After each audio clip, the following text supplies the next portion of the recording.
गीता के 9वें अध्याय का पाठ किया आपने। इस अध्याय का नाम है राजविद्या राजगुह्य योग। हर अध्याय का अलग अलग नाम है, हर अध्याय में अलग अलग बातें भगवान ने कही है।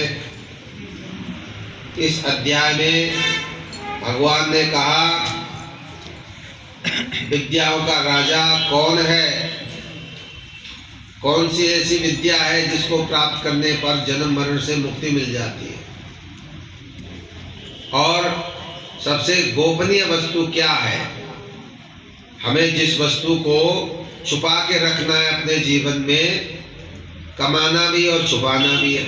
जिसके पास होगा ही नहीं वो क्या छुपाएगा, छुपाएगा तो वही जिसके पास होगा। तो जिसके पास अंदर का धन है, भजन का धन है, उसको छुपाना होगा। इसलिए उसको कहा राजगुह्य। पहले कहा राजविद्या, जैसे राजवेद्य होता है ना, राजवेद्य का होता है राजा का वेद्य।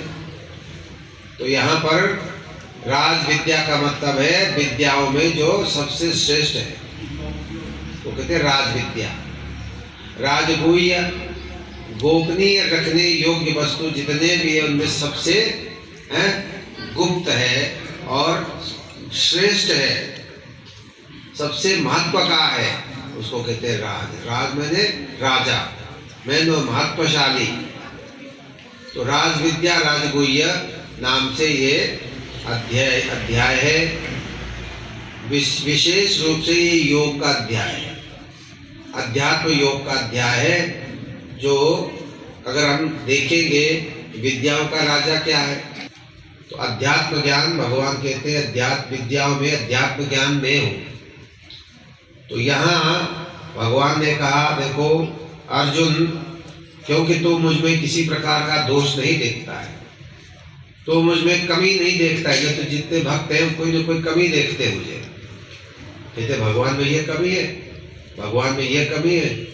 भगवान ने तो झूठा खा लिया, भगवान ने तो उसको मरवा दिया, उसको बचा दिया, भगवान बड़ा पक्षपाती है। तो कोई न कोई ये दोष भगवान में भी निकाल ही देते हैं। लेकिन भगवान कहते हैं अनसूयवे, तो मुझ में कभी दोष नहीं देखता है, तेरी दृष्टि में मुझ में कोई भी दोष नहीं है, क्योंकि मैं उल्टे सीधे काम तो करता ही रहता हूँ, लेकिन मैं अपने लिए नहीं करता हूँ, अपने भक्तों के